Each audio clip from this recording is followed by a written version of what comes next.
applications group where we do all sorts of pattern recognition work and algorithm development. And I'll be speaking about the automatic identification of classified documents. And I'll start by talking about why we want to find classified documents, how people find classified documents, and what's been done so far to automate that process, or at least assist that process automatically. And then I'll describe the two projects that I've been involved with in the area, one of them sponsored by the DOE for a general project they have, and then more recently work that we're doing at Los Alamos for our own systems. So let me begin with the motivation. Why do we want to separate classified from unclassified documents? Well, maybe it's pretty obvious. Where can I put my water? Here we go.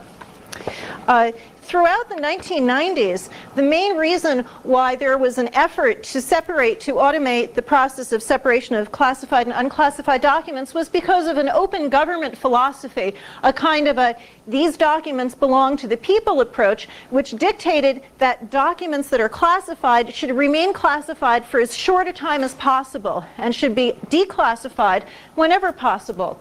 And this philosophy was encoded in an executive order that was signed by President Clinton in 1995 that mandated that classified documents held by the federal government should be reviewed and declassified if possible. This executive order set out time frames. So from now on, when this started, when you created a classified document, you had to say how long should it remain classified, and if you didn't say, then the default was going to be 10 years. And it furthermore stated a deadline of April 17th of this year. And I'm not sure what's happened to this deadline, whether it's actually held, but supposedly anything older than 25 years old was supposed to be automatically declassified at that point if it hadn't been reviewed. Now, as I said, I'm not too sure how seriously this was taken in terms of the deadline, but it was taken very seriously in terms of let's get a declassification review process going by all of the federal branches that held large collections of classified material, which included the Department of Energy and also the CIA, the FBI.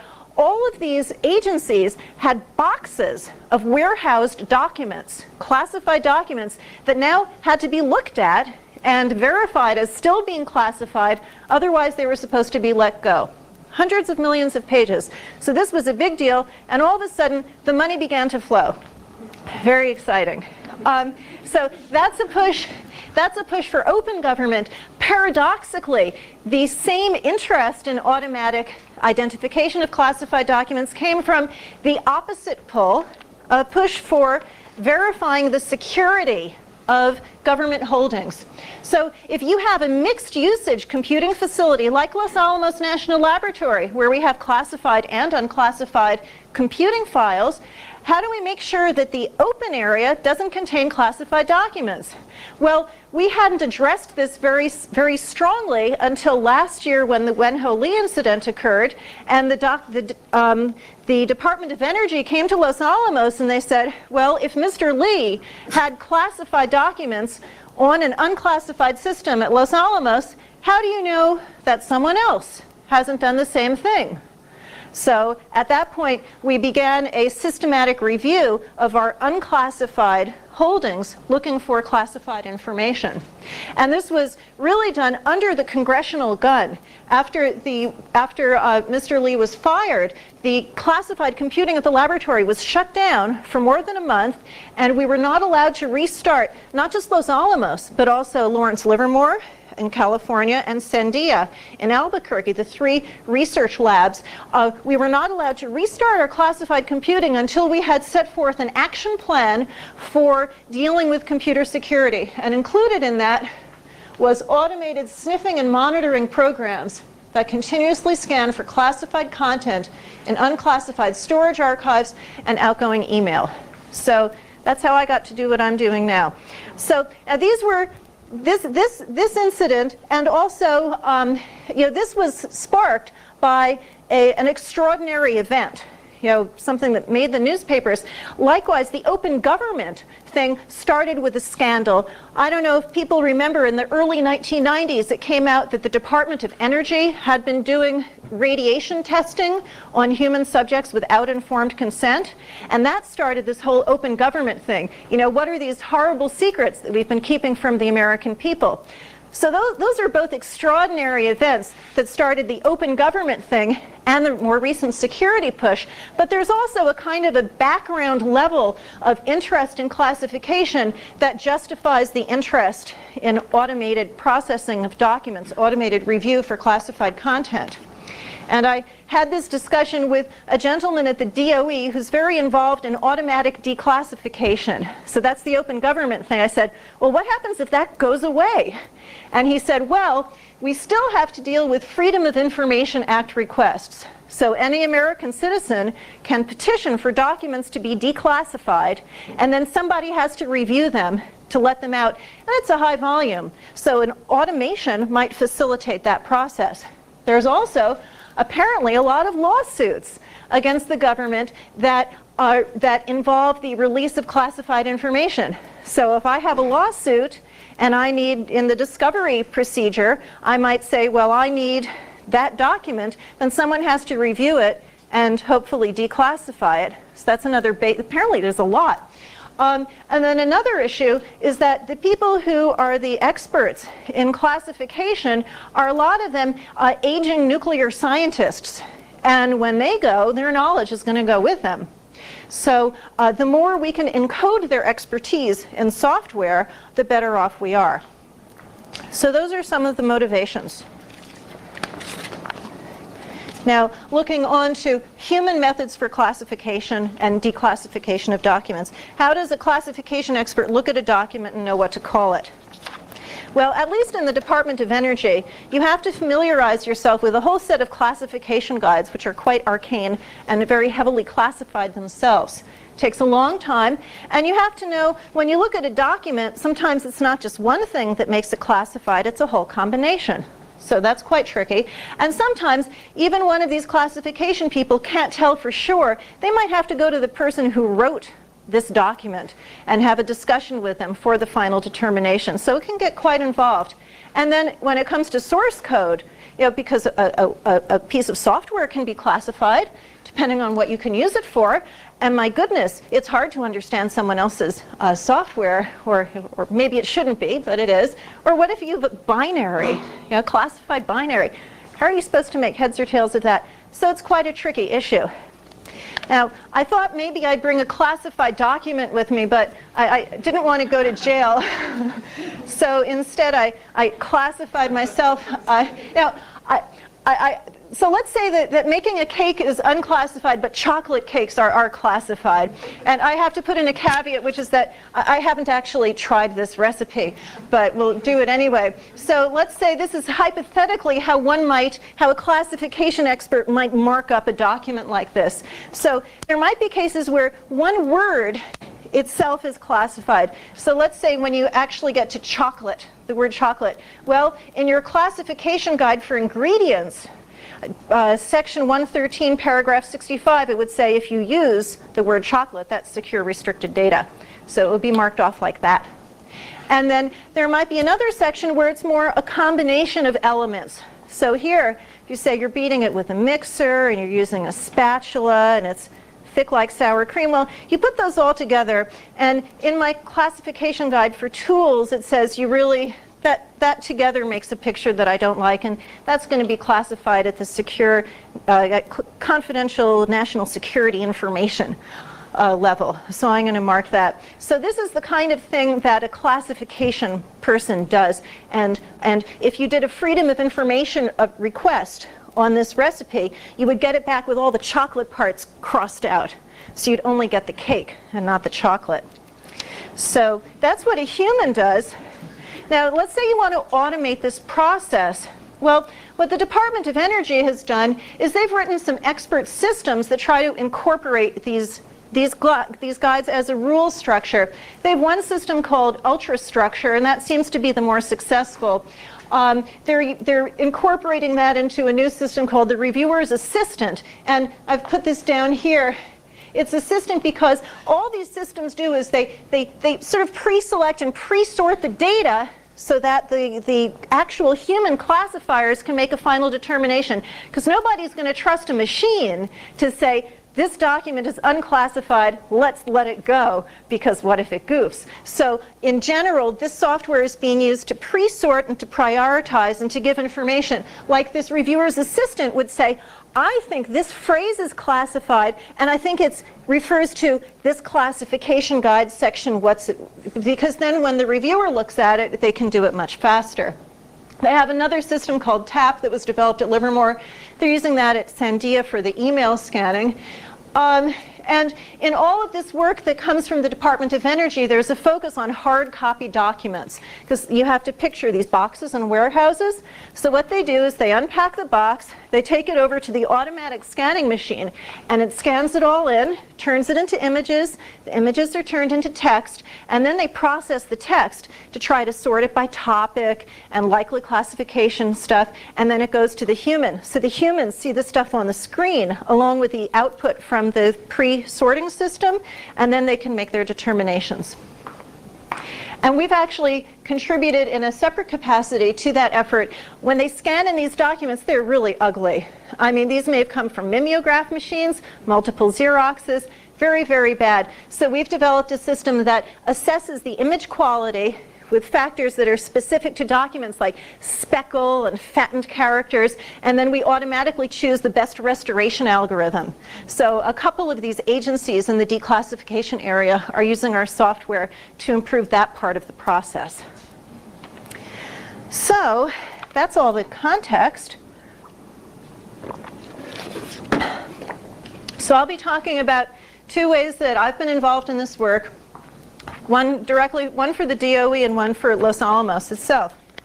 So for the Department of Energy, I helped out with their declassification process. So let's get rid of the documents. As I mentioned, they have an expert system in place already. So they gave us some money to explore statistical methods as a complement to the expert system.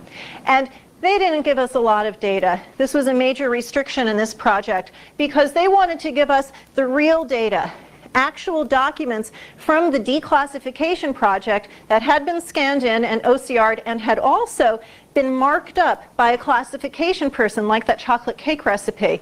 And it's very expensive to produce that data, so we only got a little bit, and I'll be embarrassed to tell you how much. But I did everything I could with that data, and I'll be showing you the results.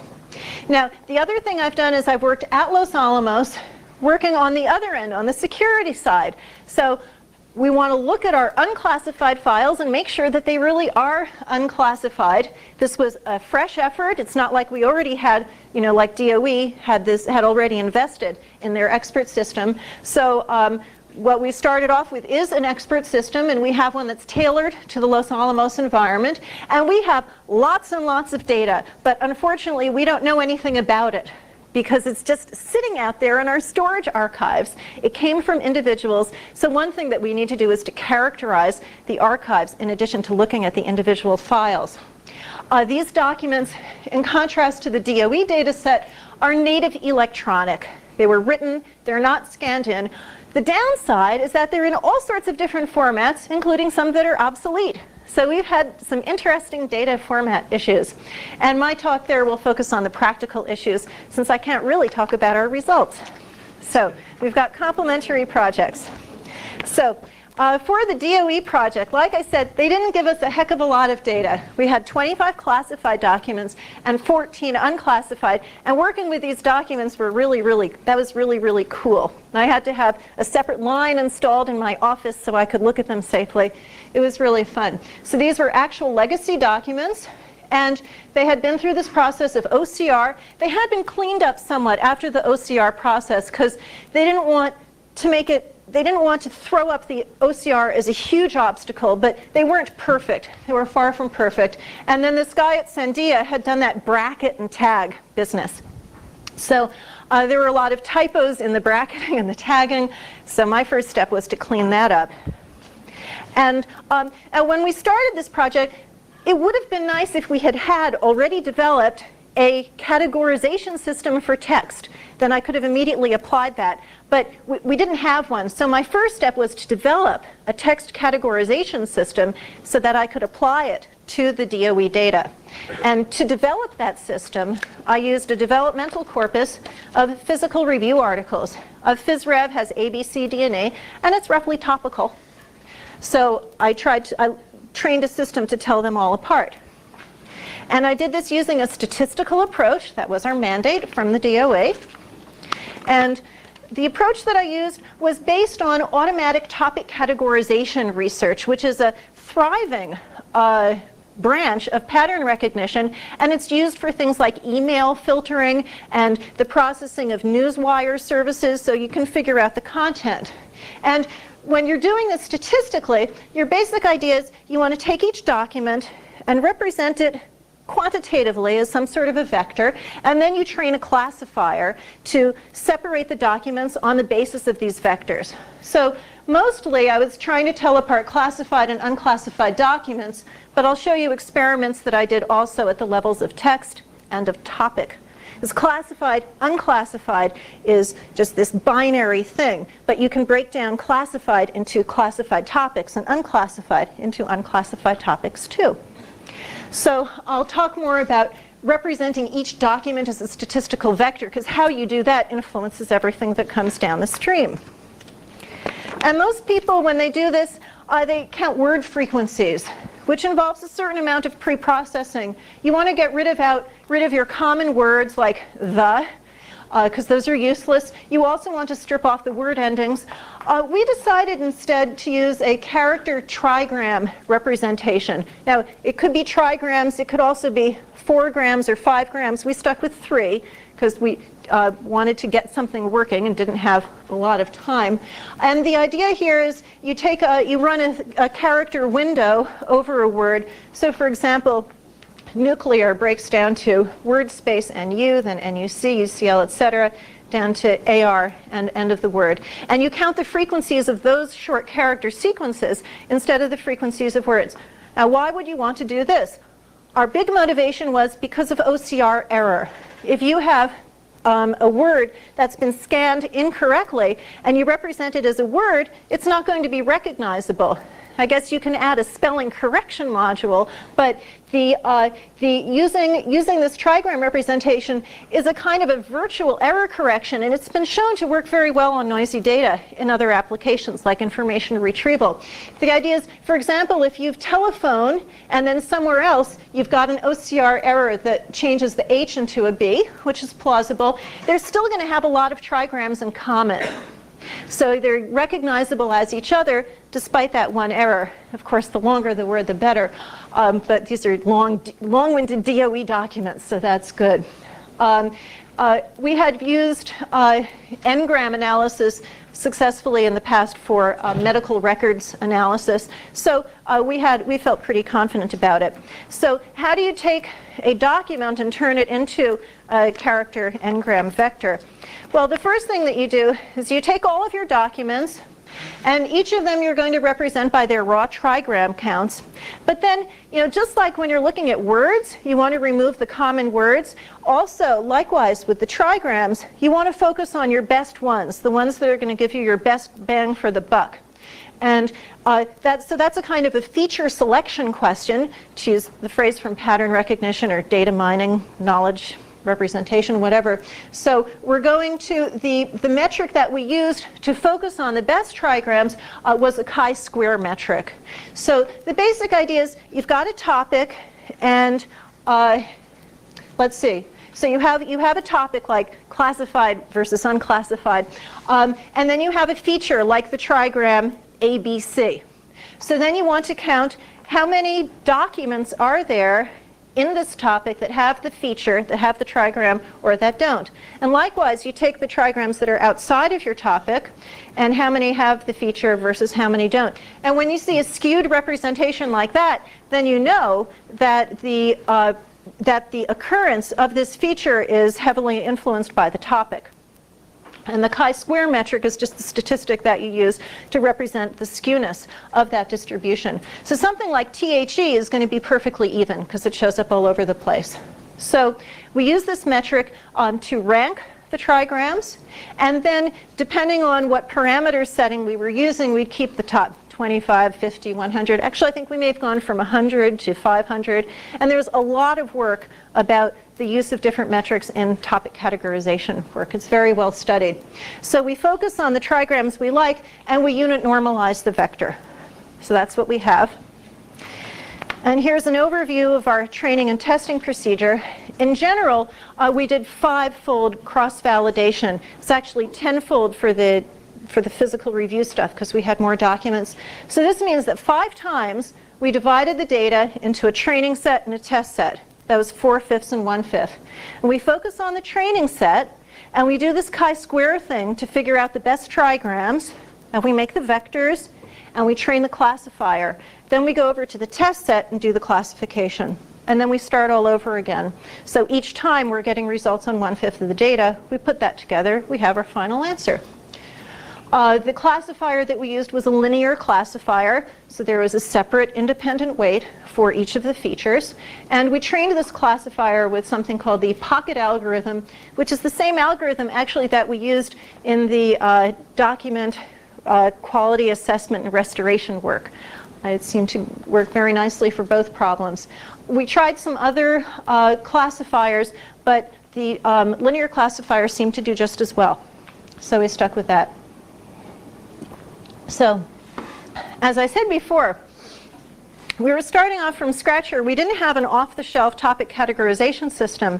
So we wanted, and we also didn't have a lot of money, so we wanted to get quickly to something that worked respectably well on normal topics so that we could go on to what we really cared about, which was classification. So we started with the physical review set, and we got a decent result, 83%. And this was, it's hard to compare to what's in the literature because we were using our own set of data. The standard corpus people use is some newswire stories from Reuters. But we felt this was good enough to proceed. And what we liked especially was that this nice tendency that the more specific the topic of the physical review set, the better the results on it. So nuclear physics is very cohesive. This is particle physics. The worst one was the one that included related interdisciplinary topics. So it seemed that our algorithm was behaving sensibly, and that we would go ahead and use that as the basis for our work with the classified documents. So the first thing we did was we took our classified documents and our unclassified documents. For the classified set, we make sure to go in and remove all the classification markings because we didn't want to train on them. That would be no fair. And we did 79% averaged between how we did unclassified and unclassified. Now when we looked at the results, not surprisingly, the hardest documents to classify were the ones that were in some sense between classified and unclassified. So there were some unclassified documents that were all about nuclear weapons. Actually, to my uninformed eyes, I didn't know why they weren't classified. It's like, how to make a bomb. But I guess they didn't tell you well enough.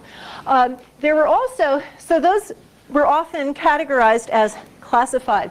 Then there were classified documents that were like, this long thing with unclassified text, and then right in the middle there'd be like one sentence that's classified. So that's sort of not fair. How do you expect your learning algorithm to make the judgment just on the basis of that little bit of text? So I tried an experiment to give the algorithm a better chance to succeed, which was that I split the classified documents into classified versus unclassified text. So to go back to our chocolate cake, I would pull out the word chocolate, which itself was sensitive, and then this whole discussion of different methods, and that would become a little bitty classified document, and this would remain as an unclassified document. And once I did this, results improved somewhat, actually substantially. Again, it's hard to say when we only had 40 documents. But it got better. was now up to 87% on average, which is actually better than we did on the physical review corpus. So it seemed that we could actually, if, you know, especially if we had more data, I hope, we could actually do a fair job of sorting the stuff based on the, based purely on the, basically on the vocabulary in the documents. Now, when the DOE goes through this declassification process, you know, they have this reviewer's assistant program, so the more information you can provide to the reviewers, the better. So they wanted us to look at whether we could actually figure out what topic a document was about. Not just was it classified or unclassified, but which classified topic, which unclassified topic.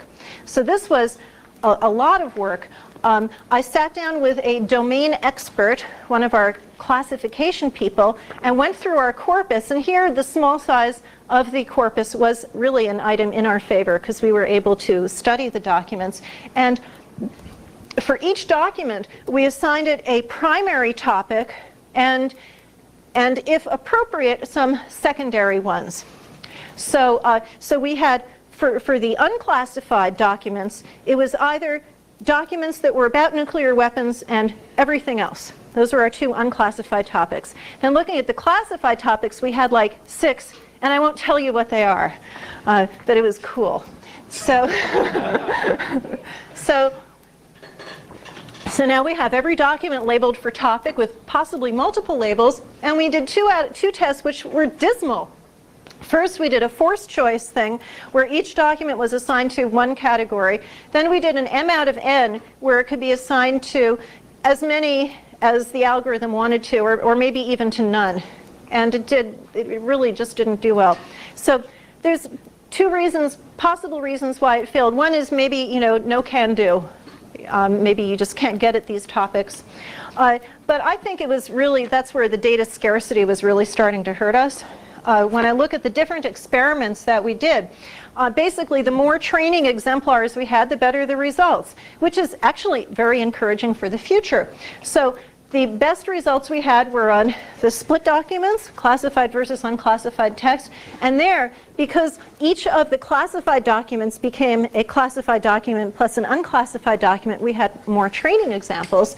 That was our best result, and then we had classified versus unclassified. When we did, the worst one was on topic where it was 1 out of N, because each document, you know, we had all these like 8 different topics, and everything was put in, each document could only go in one pile. So we had very, very short piles, very few documents per topic. So we were asking it to learn something almost ridiculous. So I'm hoping that the scarcity was the main problem. So to sum up what we learned, oh no, I won't sum up what we learned. I'll say what we want to do next with it. We have this algorithm, and we don't really know how good it is compared to the standard stuff out there. So one thing we'd like to do is to use the gold standard, this Reuters Newswire corpus, and see how good our algorithm actually is. We definitely need more data. The fact that we did better on text, on pure text rather than like documents which are a mixture of classified versus unclassified, implies that we should be, if this is used in practice, then maybe you'd want to work on a running window, because inside a window maybe the text is more consistent. So I'd like to try training on little bits of text which are coherent and then testing on that. And that's something which I hope would do better. We have this premise that that it's good to use character engrams because of the OCR error. Well, you know, we could try to prove that. Use documents that contain OCR error versus those that have been cleaned up, or maybe simulate OCR error. That would be a good thing. And we have colleagues who have expertise in natural language processing, which would increase the power greatly, because you wouldn't be just looking at the vocabulary, but at the meaning. So that's a whole other direction. So that was the DOE project. Now for the laboratory, We have those colleagues where? oh, well, we've got Victor Raskin in the front row. And New Mexico State University is only 5 hours away by car. That's a short distance in the Southwest. Okay, the other project I've been working on is checking our unclassified file archives, looking for classified documents. So we have an acronym. We'd really like it to be FAUST, but haven't been able to find a U word for it. So we have all these file archives and like millions of files. And this is our first effort, we're doing an expert system. And we're looking at the file names, also the file contents. And we have all these experts at Los Alamos, classification people who know all about our classified files. So they've told us what they want us to look for. And that's nice. And we have this parallel effort that's ongoing in the email scanning. I haven't been involved in that. So here's what we're doing. You have to keep in mind that we've got the open system and we've got the secure system. And they're separate. There's an air gap between them. We don't have any electronic connections between open and secure. So the files we care about are sitting on the open computers. So we want to make sure they're unclassified. But we can't actually look at them on the open system. Partly because some of the content that we're looking for is classified, and we don't want to stick our rules out on the open system, and partly because of what a mess it is if you're actually looking for a classified file among these open documents and you actually find one. Now you've contaminated your machine, you've probably contaminated the printer down the hall, and your system administrator is never going to forgive you. So it's a very messy situation, and this requires us to bring everything over to the secure in order to perform our analysis. That's been a major pain because we're not really set up for big transfers like that, and that's one thing that's a practical issue that we've had to deal with. What we're planning now is to take actually a whole volume, a whole tape, and transfer that physically rather than one file at a time.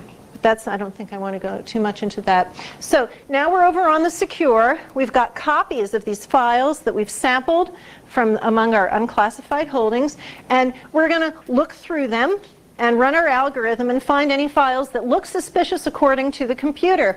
Now, this is too many files. It overgenerates like crazy, which is typical in this kind of massive screening computer security stuff.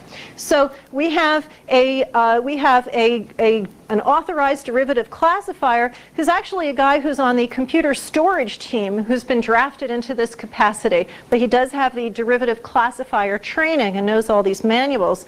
Hopefully backwards and forwards. So he looks at the list that I spit out and eliminates the obvious false positives. And anything that's left, which is not much at this point, he alerts this file storage people, and back on the open side, they're going to not delete the files, but they're going to block access to them. So you don't want to do that on the basis of the big list because it's got too many false positives, but once you're down to this, we block the access. And then the next thing that happens is that we have to notify the person. We don't want to notify the person who owns the file in case there's anything going on, but we contact their management. And you can't do that just in the open, because you can't send email, dear Mr. Group Leader, John Doe in your group has this file on the open storage systems. It's file XYZ, and we think it might be classified because it contains the following suspicious content. You can't do that by email, you can't do it by phone call. What we're going to have in the future is a system where we assign identifiers to suspicious files, and then we have a database that everyone who works on the project can access, so that we can just say, please log on to the secure system and investigate file 1234. Suspect ID 1234. But for now, we just started a few months ago, so there's a lot of for now and in the future. So for now, our guy who's doing the preliminary reviews actually goes over physically to someone's manager's office, and he says there's this problem, and every group in the lab is supposed to have an authorized derivative classifier assigned to them, so that classifier then needs to come back over to our guy's office so that he can get onto our system and have a look at the file. So we've got, at this point, we've got a lot of sort of tape and scissors kind of stuff, but hopefully all of this will be streamlined shortly. We're coding up the database right now. So So the owners group does this final review, and if there's a problem, then we have all sorts of notifications that have to be done of the security people, possible disciplinary action, and any systems that are involved have to be cleaned, and everything gets reported to security. It's possible if we find a classified file on the storage system, they might also have a local copy on their own machine. So everything needs to be checked.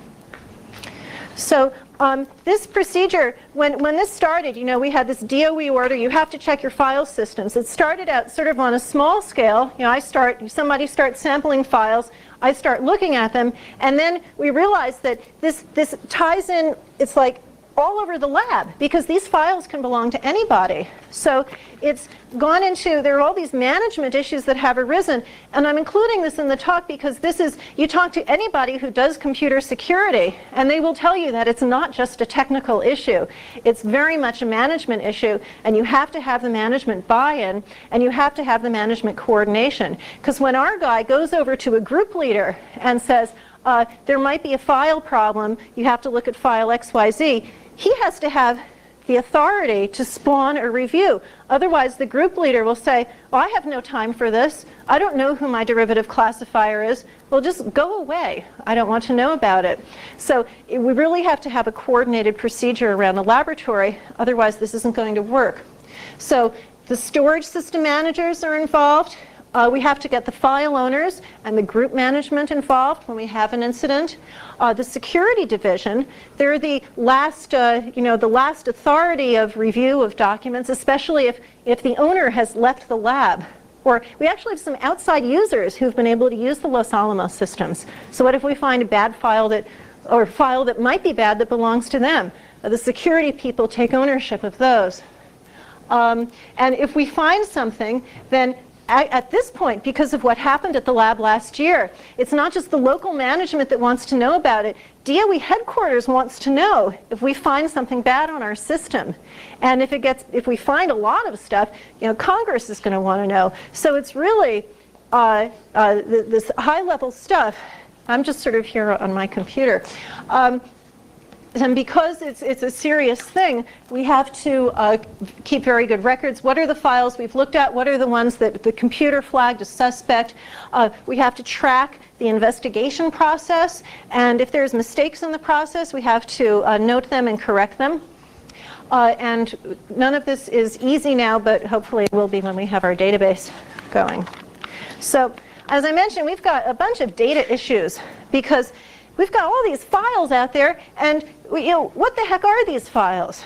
So some of them are really, really old. This system, we're looking at the file storage system we're looking at now. It was put in place in the 70s, but some of the files that went into it were already pretty old by that time. So we have some real legacy stuff. And there's really weird file formats, which for the time being I'm mostly setting aside because there's so much work in the other aspects that I'm focusing on the ones that I already can read, and then I want to come back to the file type issues. So I've already found stuff like Los Alamos has this S text. S is for standardized, and that's like an interformat, an interchange format that's totally peculiar to Los Alamos, so that when we migrated between different operating systems, you'd move things into S text and then you'd translate it into the native text on your new machine. So that's been educational for me. And then you see files that are readable as ASCII, but it just reads as one long line because it's got a weird end-of-line character. So I have to identify those, and I do character counts and stuff, and then break them apart so I can process them fluently in a sort of line-by-line manner. Something you see immediately, if any of you have ever used a big file archive, you don't want to transfer 10,000 files separately. If you want to back up something that's got 10,000 files, you make your tar and you compress it, and then you stick it out there. So then there's me, and I download this tar file. So I've had a lot of fun writing all these loops for doing like a tar minus L, and then I loop through and uncompress everything one at a time. It's really cool. But this means that you download one file, and you're really downloading 10,000. So it can multiply tremendously. And you really want to look at all of them, because in the individual files is where the data is. That's where the content is. And then, how do you analyze a CAD file? PostScript graphics, these are some of the interesting questions. Binaries, for the time being, I'm putting aside, but those are all sorts of interesting questions. Maybe we could categorize famous Los Alamos binaries and look for them on the OPID. I think that would be a great idea, and if we get more funding, that would be a top priority. But it's a big problem. Just on this first storage system, we've got 4 million files. And one thing that means is that, at least for the present, we can't look at all of them. Now, if we find, so we're sampling. My next slide's about that. But let's say we find out that on the basis of our sample that, well, let's take an absolute worst case scenario. Let's say 10% of our documents are actually classified, which is impossible. At that point, we're going to have to probably shut down the system. That's another story. But we're going to have to review all the documents.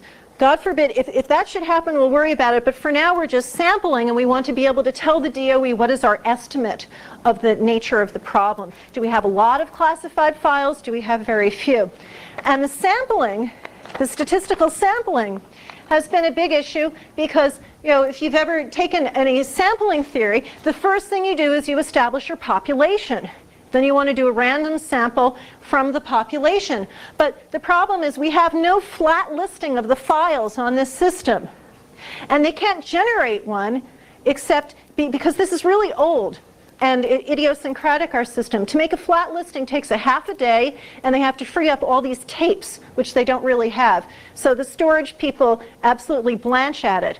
I thought it would be easy, get a flat list and make your random picks. It's actually very difficult. The system is organized by routes. So like my primary route is 106995, that's my Z number. And then other projects that I have, I've made other routes, okay? And then other people have their routes. So when we started, our head storage guy went over to talk to the statisticians, and he says, how do we do a random sample? We've got all these routes, and the files are under the routes. So the statistician said, we'll do a 2-stage sample. Randomly choose a route, and then inside the route, randomly choose a file. So that would have been fine, and we started doing that until, we sort of snapped to that some of the routes only have 2 files, and then others might have 10,000 or 20,000. So that's very bad from a statistical perspective, because if you're a file that lives in a big root, your chances of being picked are minimal. But this guy's going to get picked all the time. And in fact, we were seeing a lot of duplicates. So our statistical sampling procedure was lousy. So then as a second stage, we tried, well, let's pick our roots not randomly. Let's pick our roots proportionally to their size. So that worked out great from the statistical perspective, but as soon as we got to a big root, which we were hitting all the time, the big roots, to list them out and pick a random file inside was taking hours because of this same lack of flat listing problem that we have inherent in the system. So our sampling dropped down from thousands of files being sampled every day to a handful. So that brought the process to its knees. And that's typical of the kind of real-life practical thing that we've had to deal with and that you deal with in security, because you're wrestling with real systems. So this is why we're going to go to this new system where we grab a whole tape off of the common file system, because they have had so many migrations from generations of tape to the next generation, which holds more stuff. And they also migrate files that don't get used off to slow media, and then they bring them back on, and they have a tape and it only has a little stuff left on it, so they stick everything onto a new tape. So they think everything's all scrambled. So if we take a tape, that'll be a random selection. We're going to try that and look at the metadata for the files and see if they actually do have a nice distribution and aren't idiosyncratic in some way, because we've got to do a better random sample. I mentioned that we'll look at the metadata for files and try to characterize them. We see this actually as a lovely side benefit of this work. One thing I've learned from other projects in computer security is that when the security person comes in and looks at a system for security purposes, they end up finding out all sorts of neat stuff that nobody knew before, because people develop the system and then they walk away. And as long as it's working, they're not going to look into it further. But the security person comes in and they need to say, as I said before, what the heck are all these files? So I'm going to be Mrs. Tell me all about CFS. So that's great. What's the distribution of files by size? How old are these files? What's the average age? What's the distribution? How many of these files have been created and never looked at for 20 years? Nobody knows, but it's a neat question. And then some of these are relevant for security purposes. You can give someone access to a file even if they're not the owner. So how many files actually have been accessed by other people? And who are these people who are accessing the other files? And is there anything there we should know about? Well, that's more for system usage. They've got all these parameters in the system. They don't know if anybody's ever used them. If you designed the system, you'd probably want to know the answer to that question. So now we've been working with this first storage system for a while. And you might want to know, have we actually found classified files at Los Alamos? And I could tell you, but then I would have to kill you, is what we always say at the lab. I can tell you that the consensus among the storage people and the security people is that our efforts have already greatly enhanced our lab's information security. I feel very proud of the work that we've done. Something I can tell you is that we do get a lot of false positives, but you can handle it. It's easy to eliminate the false positives, and it's actually operational, which isn't always the case. There are computer security systems out there that nobody ever effectively uses because it spits out so much junk that nobody ever wants to look at the output.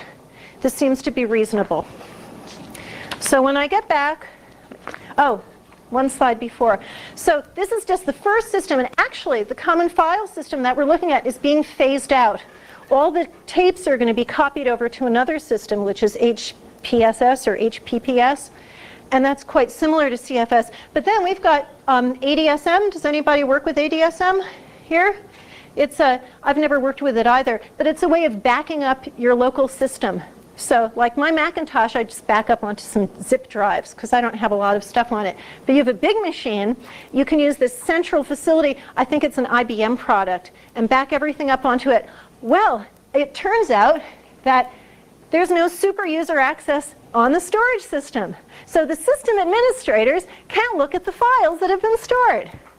This is a security nightmare. This is a perfect example of how the technology moves on and people don't worry about the security aspects because Big Brother sometimes does need to be watching. And here Big Brother's shut out. Now, we have to, it might be okay because there are individual computers at the lab. Workstations are already reaching the point in their own storage capacity where DOE is interested because they've stipulated any storage facility bigger than X, you need to check. And individual workstations are getting up to X. So we might anyway have to do some sort of a sniffer that goes out and looks at files, in which case not being able to get inside ADSM wouldn't be such a horrible thing because we can look at the systems themselves that are spawning these backups. But that was a real shocker. We found that we even talked to IBM, nothing. So when I get back my immediate priorities, constant fiddling. I'm always, of course, tinkering with the process as is and improving the output for maximal processability by our reviewers. Characterizing the archive is very important, especially I have to characterize this one tape full that we're taking as a sample to see whether taking a tape is going to work. Because if we can take a tape, it solves the sampling problem and it solves the transport issue to get the data from the open over onto the secure. That would be so wonderful. Then the real research thing, because I am a researcher by heart, I want to get back to the file types. Right now there's all sorts of data I'm putting aside because it isn't immediately readable. What the heck are those things? Which are the true binaries and which are the ones that might be in some other format that if I had a look at it I could figure out how to read it? Because I want to go back and get to those because it's too big a pile to be setting aside. It reduces the effectiveness of the whole process. And then it'll be great when we have this database in place to help the whole process go smoothly. And as the person who's actually been putting pieces of the process together, I need to work with our database person to make sure the design is right. So, to conclude, I hope I've convinced you that we're dealing with a very real-world problem here. This is very much not abstract. It's important to our national security. And there's also interesting things in it. For the DOE study, we found that the statistical methods are promising, but really we can't say anything definitive until we've gone to a larger corpus. I hope we have the opportunity to do that. And for Los Alamos, we have found the expert systems to be a really nice start. And this is maturing into a true production system that ties in the computer research people and also the security people and the people who worry about storage. So that's all I have to say.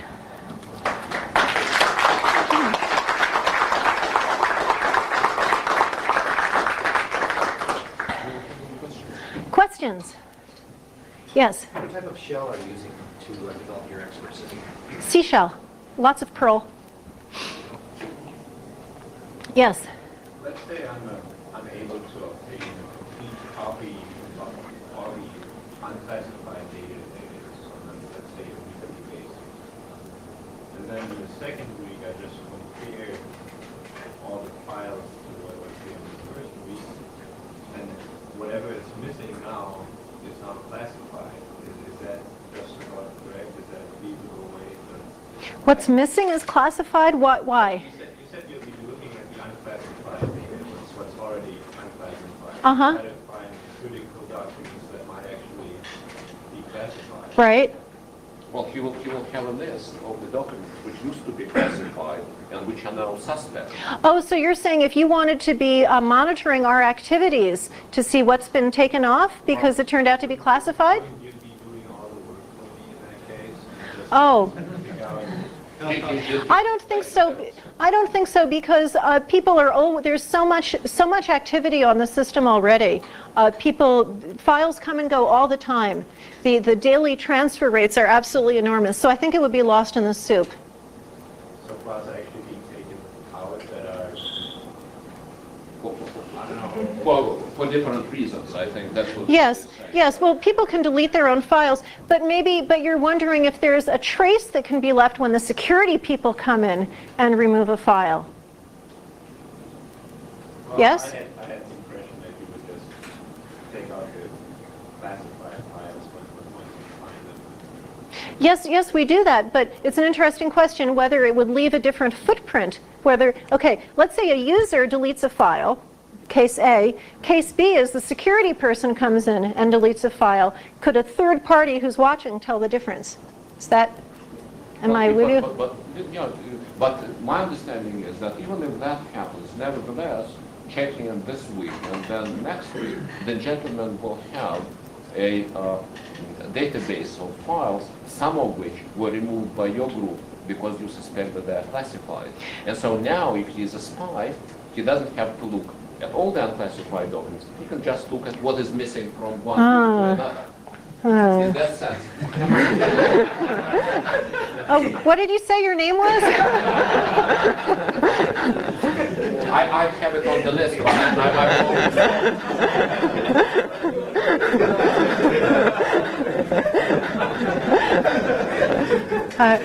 Hi. you want to relate to that or a different I've got a question? comment on that. I mean, if you have trouble getting a flat list of all the files, how would you do it?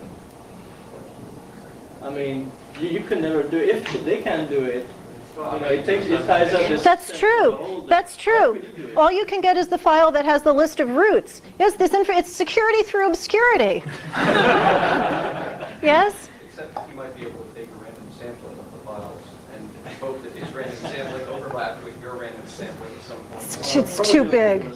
It's too big, and as I've shown, the random sampling processes on this system are fraught with difficulties. And I believe for HPSS, that's the one we're migrating to, we expect that we'll be taking a similar approach, because it's organized directory-wise at the highest level, so you don't have a flat listing. So maybe that's the kind of protection. Yeah. If I remember right from my DOE days, there's a problem called aggregation. That is that separate pieces of information that are not classified together Right. comprise classified information, and of course, I'm sure you're very familiar with Public Law 100-235, which requires identification of and special protections on potentially aggregatable information. Are you doing anything about this, or is it just another problem that needs to be solved in the future? I think it would have to be for the future. It's related to the email problem. It's one thing to monitor individual email messages, but there's a whole science in constructing dialogues and threads out of the email, and from there you can see aggregation. But that's, we'll see if they give us enough money to do the fun stuff. I sure hope they do.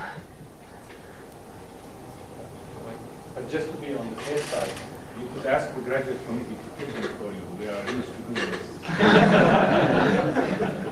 Well, the method that the gentleman suggested sounded interesting for a moment, but I would continue to rely on the wastebusters.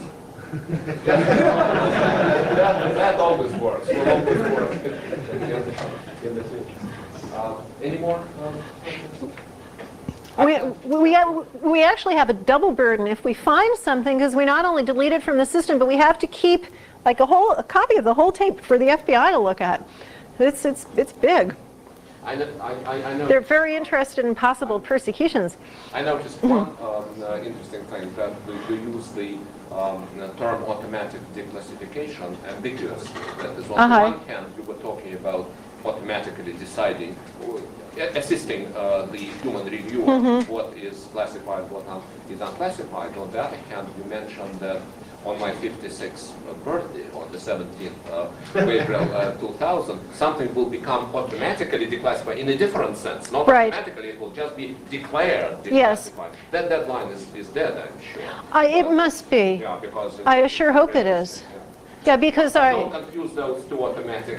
Yeah, because I've worked on the DOE declassification project, and I really, they're continuing to go on with the work. It doesn't look like, if it really happened, it would be like, Bambi meets Godzilla, and I haven't seen that green leathery skin. Yeah. What about people that take their work home and have taken it onto their computer, and then they're out surfing on the web? How are you going to Okay. All right. Well, this business about checking our archives is Tri-Lab InfoSec action item number 5. I believe number 3 was to make it impossible to make electronic copies of classified data. And this was done by physical removal of things like floppy drives. I mean, sysadmins were going around with screwdrivers and taking them out. And there's also taping over of ports. And there's talk of developing special media. I don't think that could happen. There's too many workstations. You can't reconfigure everything. But everything was done. I think they, just judging from my little setup, they certainly did a good job of doing that. So I think that when I had to, when I got my DOE data, and so I had these precious documents finally, and the restart was over, so I could actually work. I had this floppy, and I wanted to get the data into the secure system. I had to go through my sysadmin, and we had a 2-man procedure to go into the one machine that had the floppy left, and it was a nightmare because she hadn't upgraded the operating system, so it couldn't read the floppy. Just this whole thing, they've made it very, very difficult. They've also, it used to be you could easily do an electronic transfer from the secure to the open, and now there's a 2-man rule and all sorts of bells and whistles on that. So they've made it, so the idea is we're not going to go home and check people's systems, but we're making it very difficult for them to take their work home. What about a zip drive that runs off your parallel port? I think those ports of either, I'm not a hardware person, I don't know if you can remove them or if you can tape over them, but whatever it is, they addressed the physical issues before they were allowed to restart the computing. Yeah? How about optical technology like atomic synchronization watches? What about what? Optical technology like atomic synchronization watches. The watches that can take data off the screen simply from Wow. I don't know anything about that. I was going to ask about the taping over of ports. Just remove the tape. It's special tamper indicating tape, and it's supposed to leave, if you try to take it off, it's supposed to leave an indelible mark on your computer. And this is official government issue stuff with like an ID number on it. I haven't actually tried it. And is it the same in the labs? A former PhD of mine works for the National Security Agency, and they cannot bring in or take out any zip drives, floppies, nothing. Is it the same in the lab? No, because we work in a mixed environment. So I have my secure machine and my unsecure machine with the requisite air distance between them. And I have a floppy, I have a zip drive on my open. Right. But there's nothing in place to keep you from walking in on one. I mean, we have regulations, and we have new regulations about things like cell phones. You have to take the batteries out of your cell phones when you come into the building. I discovered, for instance, that I couldn't take my PowerBook into the NSA for my presentation and use the projector there because no such thing could be taken. I think I could take it in, but I wouldn't get it there. Well, there are special protection areas at the lab, like special vaults and skiffs, and they may have more stringent requirements there. But in fact, in the area where I work, most work is unclassified. So, my office, I've got a special key and everything, a little, additional protection there because I have my secure port. Any more questions, folks? As a taxpayer, I want to know what you all guys did for the 30 days that you couldn't work. What was I doing then? Actually, it was opportune for me because I used that opportunity. I used that time to work on the physical review data. So I was bringing up my algorithm at that point. I think it's a very good answer. Yeah.